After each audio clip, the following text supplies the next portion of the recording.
Hello everyone, welcome back to Naji Notes.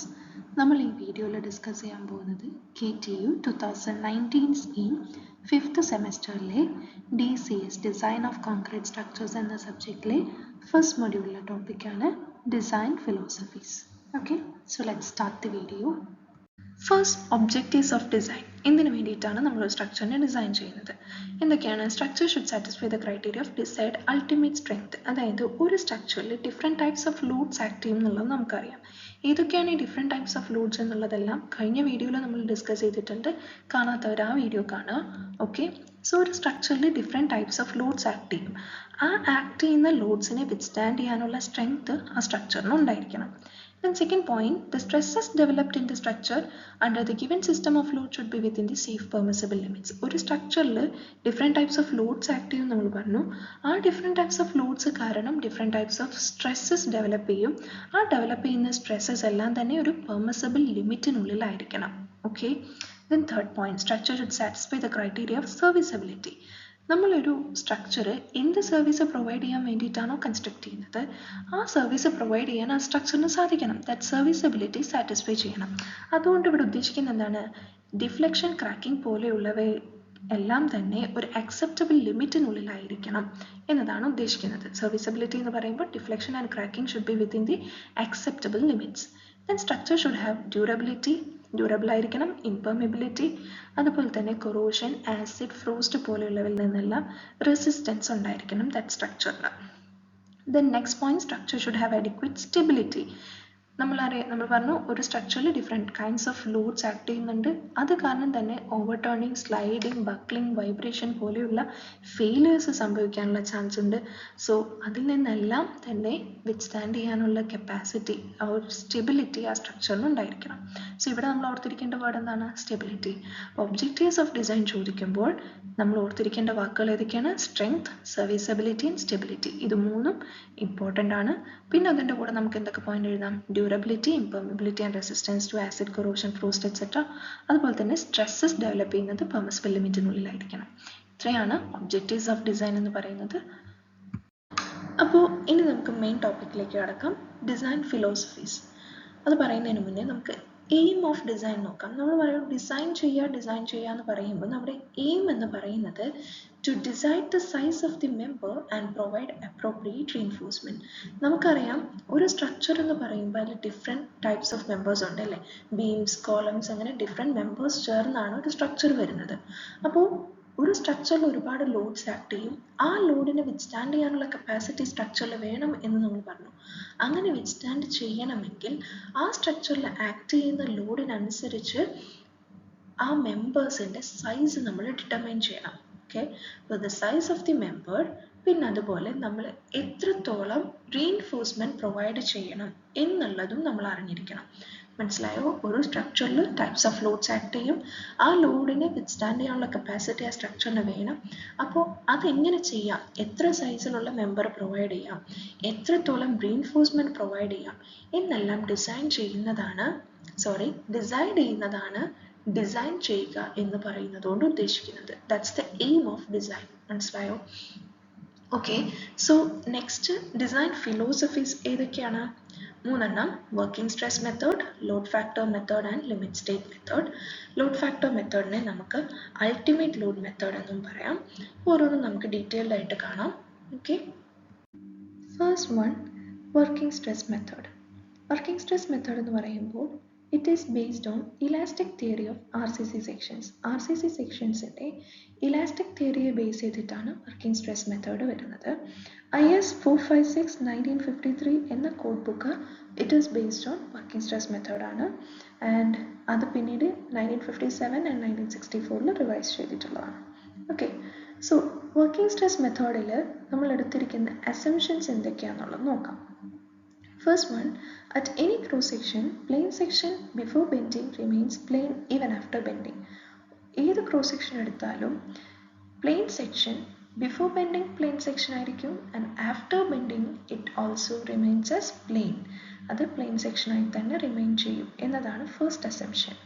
Then second one, all tensile stresses are taken by reinforcement and none by concrete.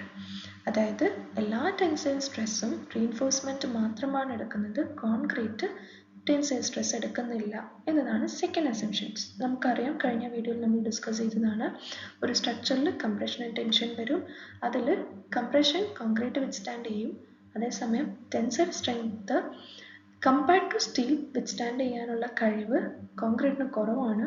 അതുകൊണ്ടാണ് നമ്മൾ reinforcement provide ചെയ്യുന്നത് to withstand tensile stress.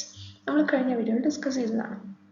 പക്ഷേ ഇവിടെ working stress മെത്തേഡിൽ എടുത്തിരിക്കുന്ന assumption എന്ന് പറയുന്നത് എല്ലാ tensile stress are taken by reinforcement ആണ് and none by concrete. Okay, then third assumption is the stress strain relation under working loads is linear both for steel and concrete. സ്റ്റീലിനും കോൺക്രീറ്റിനും stress strain relation എന്ന് പറയുന്നത് linear ആണ്. രണ്ടിനും steel and concrete രണ്ടിനും linear ആണ് എന്നുള്ളതാണ് next assumption.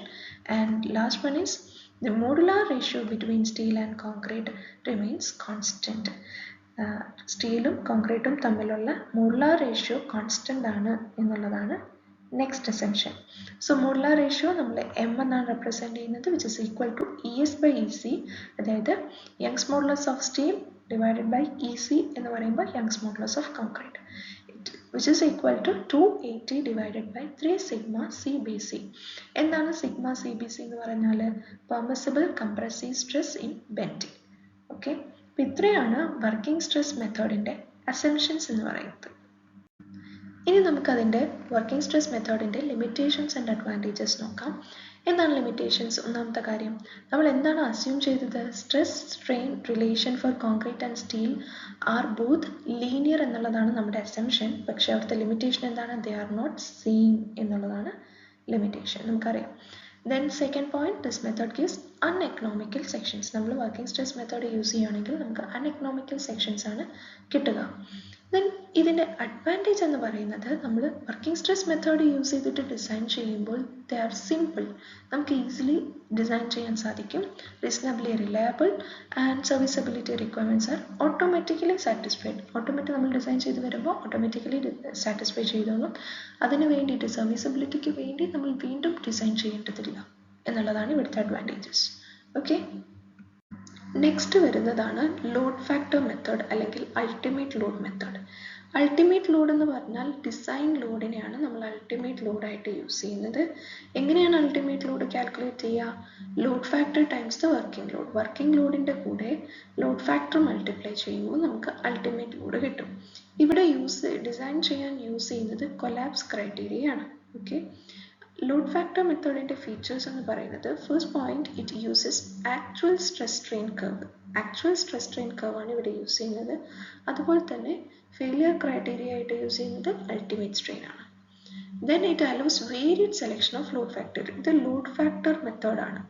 ഇവിടെ ലോഡ് ഫാക്ടറിനെ സെലക്ട് ചെയ്യുന്നത് വേരിയഡ് സെലക്ഷൻ ആണ്. അതായത് ഡെഡ് ലോഡ് പോലെ സർട്ടൺ ആയിട്ടുള്ള ലോഡ്സ് നമുക്ക് ശരിക്കും ഉണ്ടാവും, എത്രത്തോളം ഉണ്ടാവും എന്നെല്ലാം നമുക്ക് സർട്ടൺ ആയിട്ട് അറിയാം. സർട്ടണിറ്റി ഉള്ള ലോഡ്സിന് low value of load factor ആണ് പ്രൊവൈഡ് ചെയ്യുക.